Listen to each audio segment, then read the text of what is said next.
Tam sem že besla na stol in je tam ostala. Nekaj se potom, ker sem se vtikla na njihovo. Sabor. Pa še vzdijo, pa nereba vzdejo. Pa se pa nabere in sem to začetrama. Zakaj je to skupaj? Vse se nam pokvarja. Ti v hladilni delo.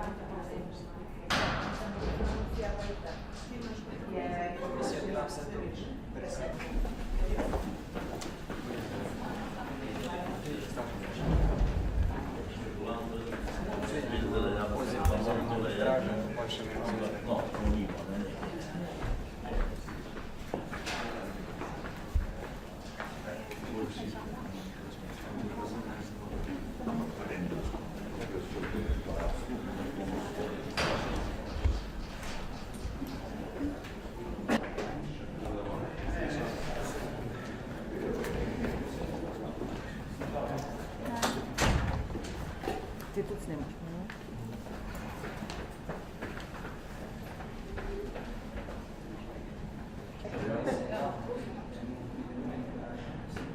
Ne, res.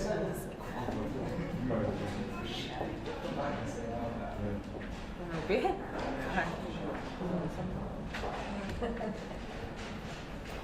To je bilo prvič.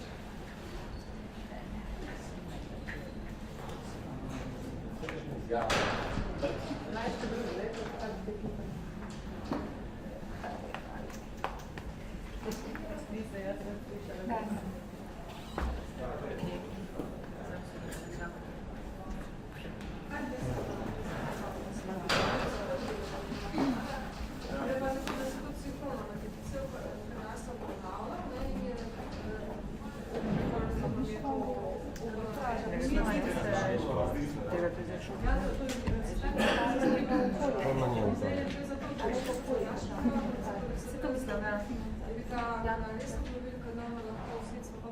Zaradi pomalo čistih vidiš. Vam pograbno vaše dovoljenje? Ja, A zaradi kart? Samo pol kote. Karte v Zuzno. Svetom s tega nasipljeno poglavljeno. Tam stojite izključno zaradi kamer. Ampak jaz se odločili, da hoče biti. Ne vem, Ja, malo se vodušča. Vodušča. Kaj drugega dogaja. Vzame z dusu je lahko, da Ja, že je. Kaj sem zavajala? Še to, To ni več dobro.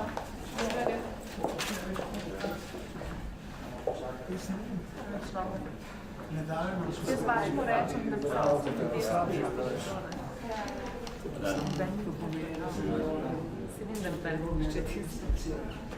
A zavajala.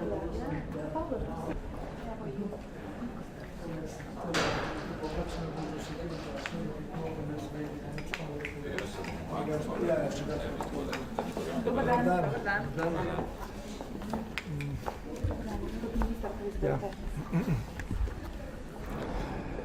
Danes smo podali odboru za zunanje zadeve na zaprti seji obširno informacijo o tem, kako na Ministrstvu za zunanje zadeve, torej na strani vlade, pripravljamo odgovor na hrvaški ugovor zoper našo tožbo, ki smo jo vložili na sodišču za sodišče Evropske unije v Luksemburgu. Gre pa za zdaj že ustaljeno prakso, da vlada redno obvešča v najpomembnejših fazah v tem postopku Državni zbor preko odbora za zunanjo politiko. Ker je bila seveda vsebina zaupna, naj povem samo to, da smo pojasnili, katere argumente bomo izpostavili v tem našem odgovoru, da v te argumente čvrsto verjamemo tudi naprej in da smo se doslej posvetovali tudi z številnimi strokovnjaki za evropsko pravo in za mednarodno pravo iz Slovenije, predtem smo šli v pripravo tega odgovora in seveda, da sodelujemo pri tem tudi z odvetniki iz tujine. Tako da na Ministrstvu za zunanje zadeve bomo ta odgovor pripravili najkasneje do 13. februarja in ga poslali sodišču v Luksemburg.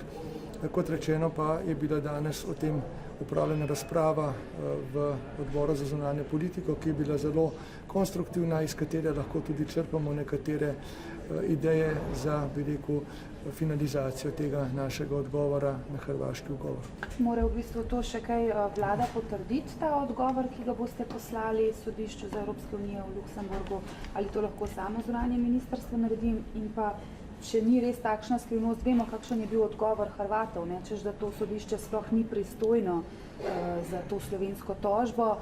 Kakšni bodo naši argumenti, da seveda je, ne? Torej, vlada bo zagotovo s tem odgovorom seznanjena. Dejstvo je, da hrvaška argumentacija za nas seveda ni sprejemljiva. Mi čvrsto verjamemo v to, da je naša tožba močno utemeljena. Gre namreč za to, naj pojasnim ponovno.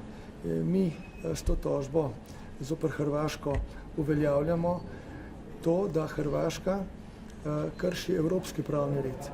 Namreč dejstvo je, da z arbitražno odločbo imamo zdaj po mednarodnem pravu določeno mejo, dokončno določeno mejo med Slovenijo in Hrvaško, ampak Hrvaška seveda tega mednarodno pravnega instituta, te odločbe ne upošteva, njeno veljavnost oporeka. In s tem seveda prihaja zdaj tudi do kršitve evropskega prava, kot to zadeva ribištvo, režim Schengena in podobno. O tem smo že govorili prej.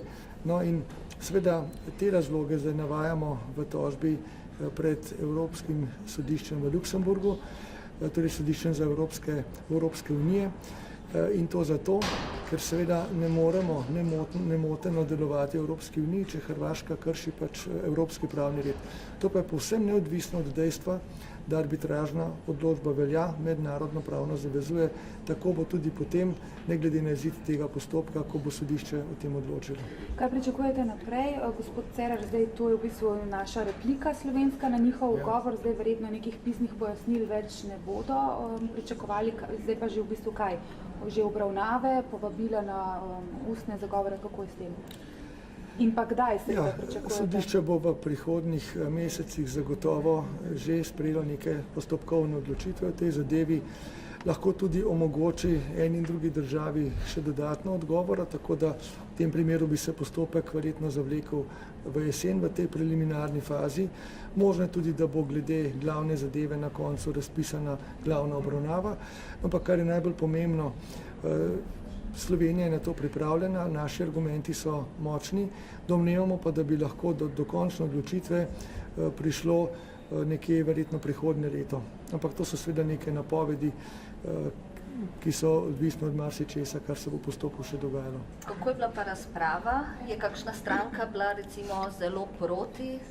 Nekateri so tudi zapustili, ne? No, razprava je bila večinoma zelo konstruktivna. Zastavljena so bila pač vprašanja.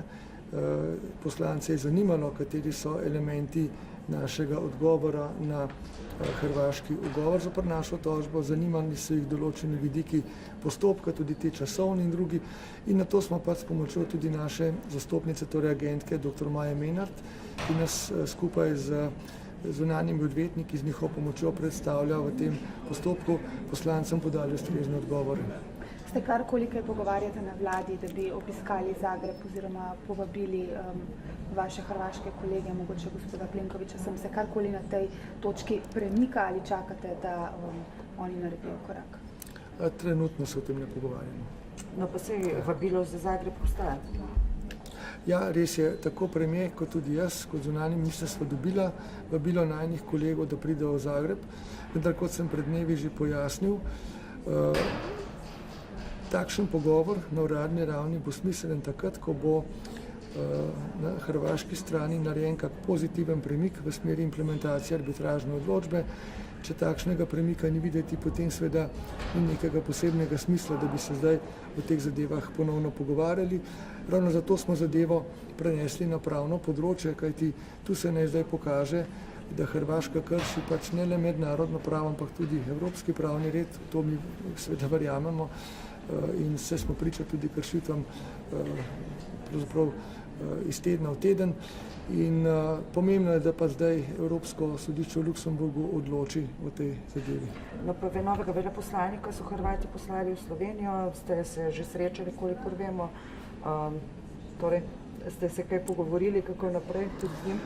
Ne, do tega srečanja še ni prišlo. Glejte, jaz imam na svoji ravni, tudi premier na svoji ravni, normalno komunikacijo že v Bruslju, ko se srečujeva s svojima kolegoma, torej s premijerom ali pa zunanjo ministrico Hrvaške. Tu se pač normalno pogovarjamo o tekočih zadevah, ampak seveda za kakšen uradni obisk, za temeljite pogovore, ki bi morali zajemati predvsem tudi problematiko arbitraže, pa še, kot sem rekel, niso izpolnjeni pogoji, ker dokler Hrvaška ne naredi kakšnega pozitivnega premika v smeri implementacije, dejansko nima smisla začinati nekih resnih pogovorov. Lahko samo še to, ob obletnici implementacije arbitraže, vsaj na morju ste bili precej kritični, predvsem tudi do Junckerjeve komisije. Še vedno menite, da če bi bila odločnejša v svojih potezah, kar se tiče arbitraže, da nam niti ne bi bilo potrebno iti na sodišče v Luksemburgu in če vse pade v vodo, če recimo sodišče reče, da res ni pristojno za to, kaj nam sploh še ostane?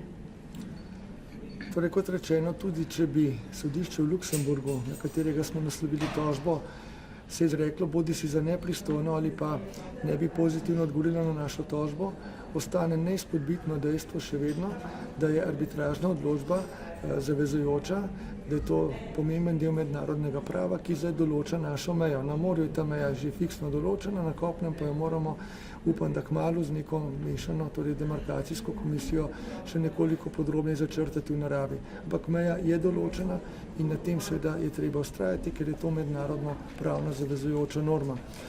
Žal je res, da se je Evropska komisija v zadnji fazi, torej po sprejetju arbitražne odločbe, do te zadeve obnašala spolitizirano, ni ravnala kot korekten varuh evropskih pogodb, temeljnih pogodb, dala je prednost nekemu političnemu momentu pred vladavino prava, kar je izredno škodljivo in nevarno. In na to sem upozoril takrat, na to opozarjam stalno, kajti če bo v Evropi prevladala takšna praksa, potem Evrope seveda takšna ne bo več. Potem ne moremo sodelovati, ker če vladavino prava povozi moč politike, moč močnejšega, potem seveda vemo, da se bomo vrnili v prejšnjo stoletje in jaz upam, da se to ne bo zgodilo. Zato pa je naša naloga, da pravzaprav vsak predstavnik Slovenije na vseh forumih, če pridemo do vprašanja vladavine prava, takšna in podobna vprašanja izpostavlja in to glasno, kajti ne gre samo za vprašanje tega, da je to zelo slab zgled, da nimo za regijo Zahodnega Balkana, ker tudi sami, potem da nima države kandidatke, ne morejo imeti neke vere v vladavino prava, če vidijo, da jih same članice Evropske unije, kot je denimo v tem primeru Hrvaška, kršijo. Ampak gre tudi za širšo, bi rekel, sliko, namreč ponavljam, vladavina prava je civilizacijska pridobitev zahodne, pa tudi danes že svetovne civilizacije, kolikor govorimo o demokratičnem svetu. In če teh norm, teh principov vladavine prava ne spoštujemo, potem se vračamo v zgodovino, kjer so prevladali konflikti, argument moči, ne pa argument prava. Tako da zato je tudi prav, da ponavljamo to kritiko Evropske komisije, da se ne bi v prihodnje kaj podobnega ponovno dogodilo. Pa se vas zdi, recimo glede Venezuele, da je to, da ni to argument moči, kar Evropska unija in ZDA zahtevajo? No, glede Venezuele naj najprej povem, da gre za državo, v kateri je situacija zelo dramatična. Ljudje so v zelo težki situaciji, tam je huda ekonomska, socialna, tudi humanitarna kriza. V 5 letih se je izselilo 3 milijone ljudi, kar je največji eksodus v Južni Ameriki, kar ga poznamo v zadnjem obdobju. Vemo, da se ne spoštujejo človekove pravice. In zato bom predlagal vladi, da prizna kot začasnega predsednika Venezuele, predsednika nacionalne skupščine Venezuele, gospoda Guaida, in to izključno z namenom, da kot predsednik skupščine v tej vlogi razpiše nove, torej poštene, svobodne, demokratične volitve. Kajti dejstvo je, da gospod Maduro ni zmagal na takšnih volitvah, zmagal je na volitvah, ki so bile nedemokratične, torej nepoštene, nesvobodne, netransparentne in zato se tukaj moramo pridružiti Evropski uniji na ta način, da seveda na eni strani Venezueli pomagamo humanitarno, da na drugi strani, če je potrebno, stopnjujemo sankcije zoper sedanjega nosilca moči.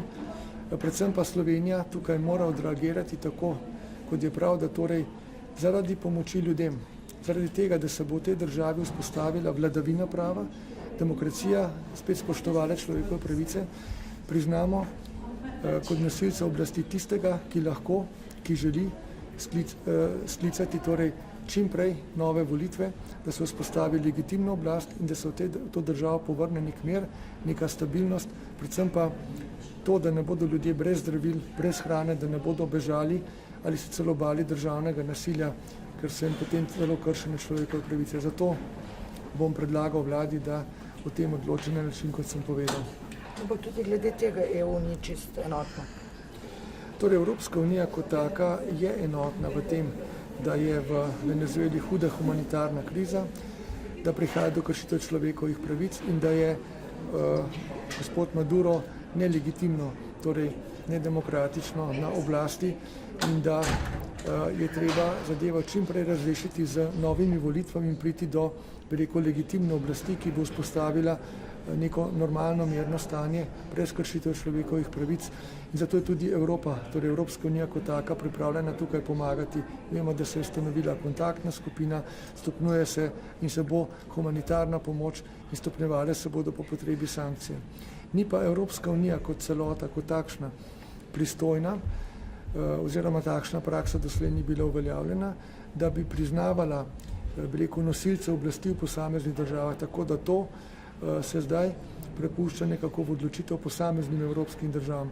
In veseli me, da ta hip, po mojih informacijam, kolikor jih imam, je že 10 pomembnih članic Evropske unije seveda se odločilo, da bo ravnala tako, kot bom tudi sam predlagal naši vladi, da torej priznamo to mesto začasnega predsednika države, sedanjemu predsedniku skupščine, ponavljam izključno z namenom, da čim prej razpiše nove volitve, da se zagotovi v Venezueli legitimno oblast. Vse to pa z enim samim namenom pomagati ljudem, ki dejansko živijo v hudi stiski, primanjkuje hrane, primanjkuje zdravil, revščina je, 3/4 države je pravzaprav, državljanov je pravzaprav pod stopnjo revščine in to je povzročilo tudi ta silni migrantski val, torej ljudje bežijo iz države. Zato mislim, da se bodo tudi v prihodnjih dnevih zagotovo pridružili takemu stališču, ki ga sam predlagam naše vladi, tudi druge evropske države. Verjamem, da bo večina članic Evropske unije, če ne kar vse, podprlo ravno takšen pristop. No, ampak v preteklosti recimo smo že videli podporo arabski pomladi, pa je to prineslo še več beguncev. Seveda je treba biti tudi na podlagi preteklih izkušenj zelo premišljen in previden pri takšnih zadevah. Vendar, poglejte, kadar ljudje silno trpijo in da zdaj dobro poznamo vzroke za te trpljenje v Venezueli, to ne traja nekaj mesecev, to traja že več let, vidimo, da se zadeve ne bodo spremenile, ker se še naprej uzurpira oblast strani enega nosilca. Imamo pa na voljo, bi rekel, drugega nosilca oblasti, ki je, kot je nacionalna skupščina razložila pomen 233. člena, torej venezuelske ustave, ocenil, da je on tisti, ki je zdaj pristojen kot začasni predsednik, da razpiše začasne volitve. V tem primeru seveda je smiselno zaupati temu nosilcu, ga priznati in mu zaupati to, da izpelje ta demokratični proces. Tako da situacije niso primerljive. Tu imamo nosilca oblasti, ki se postavlja po robu, jaz bi rekel, samovolji, neki tiraniji in želi z uveljavitvijo demokratičnih volitev ljudem povrniti mir, zaupanje v državo, človekove pravice, pa tudi to, da bodo lahko normalno zaživeli. Ste se ste se z tem v odboru za zunanjo politiko vsi strinjali? O tem nismo razpravljali danes, to bi ni bila stvar razprava, ampak ker ste me seveda vprašali o Venezueli, se mi je zdelo pomembno, da povem, kajti tu ni več zdaj možno čakati. Rok, ki ga je Evropska unija postavila gospodu Maduri, da izpelje, da torej skliče nove volitve, se je iztekel, do tega sklica ni prišlo, zato zdaj moramo pripoznati drugega, tistega pravega, legitimnega nosilca za sklic takih volitev, to je predsednik venezuelske nacionalne skupščine. In to bom predlagal, da naša vlada stori, o tem pa bo seveda odločila na koncu vlada. Ste kaj govorili o tem s predsednikom vlade, ste sklenili? Kot rečeno, to bo moj predlog vladi, to bom predlagal v svoji pristojnosti kot zunanji minister in potem bo temu sledila razprava in odločitev bo pač takšna, kot jo bo sprejela celotna vlada. Hvala lepa. Ja, nasvidenje. Kaj sploh ne še dodam? Ne, v redu, Miran. Še počakal, predsednik. Miro, v redu. Nekorektno. Ne, v redu. Ok, dobro, vse bova hitro. Prosim, kaj dodati? Gre za ustaljeno prakso sodelovanja med državnim zborom in vlado. Mi smo bili seznanili o postopkih, ki jih sicer vodi vlada, za katere je pristojna vlada. Tukaj nek naš doprinos vsebinski in tehnični seveda je prisoten. Moram reči, da to sodelovanje je že usklajeno, deluje že nekaj časa. Torej, mi pričakujemo predvsem konsistentno politiko še naprej, ne glede na razlika. Mislim, da smo uspeli ohraniti v odnosu do tega vprašanja relativno enotnost, kar se tiče slovenske politike, ko govorimo vsaj o državnem zboru. In predvsem z mirnimi živce smo na strani vladavina prava, torej naj postopki naj bodo vodeni transparentno in seveda v okviru tistih načel, ki jih vsi zagovarjamo, torej dajemo prednost vladavini prava, kar je v sodobni Evropi, mislim, da ključno za njen obstoj. Torej ste bili enotni, prej smo videli gospoda Jelinčiča, da je šel ven in pa če ste sprejeli kakršnekoli sklepe oziroma priporočila? Nismo, sklep je bil samo sezanitvene narave, vajeni smo, da na odboru za zunanjo politiko poteka dialog, ne pa monolog. Gospod poslanec si je dovolil ravno slednjega in potem je odvihral novim dogodivščinam naproti, če se barvito izrazim. Jaz vseeno mislim, da kljub različnim mnenjem ni velikih razhajanj, ostajamo na liniji, kot se temu ljudsko reče, torej lahko damo sporočilo javnosti, širši javnosti, da slovenska politika v odnosu tega vprašanja ostaja enotna. Kakšno pa vaše stališče glede Glede Venezuele, jaz moram reči, da se na nek način identificiram z ministrom, po drugi strani si pa postavljam celo vrsto drugih vprašanj. Tako kot je pod pretvezo demokratičnosti se pristopilo do reševanja recimo problematike v Ukrajini ali pa do arabske pomladi oziroma tistega, kar se je dogajalo leta 2014 ali pa do reševanja težav v Siriji, se bojim in opozarjam, da bi lahko to pomenilo novo vrelišče v Južni Ameriki. Interesi so veliki, za razliko od teh omenjenih držav, če izvzamem Ukrajino, je to izrazito bogata dežela z žal obuboženimi prebivalci. Torej dejstva so takšna, da je vodstvo očitno nesposobno vladati v tej državi, bojim se pa alternative. Gospod minister, še to, kdo konkretno bo zastopal nas, če nas povabijo v Luksemburg na obravnavo? Imate že osebo verjetno, ne? Agentka naša, kdo? Ja, seveda, tukaj nas bo zastopala agentka. Aha. Kdo bo pa še v celotni ekipi, je pa potem stvar še To gospa dogovora. Škrk ali to? Ne, to je gospa dr. Maja Menart. Aha, okay. Bila tudi danes tukaj in je iz prve roke In verjetno pojasnila. pričakujete v roku nekaj tednov ali mesecev povabilo? Ja, glede nekaterih procesnih vprašanj verjetno že v nekaj mesecih, ko bo šlo pa za vsebino, pa potem jesen in kasneje. Okay. Hvala lepa. Hvala, srečno. Adijo.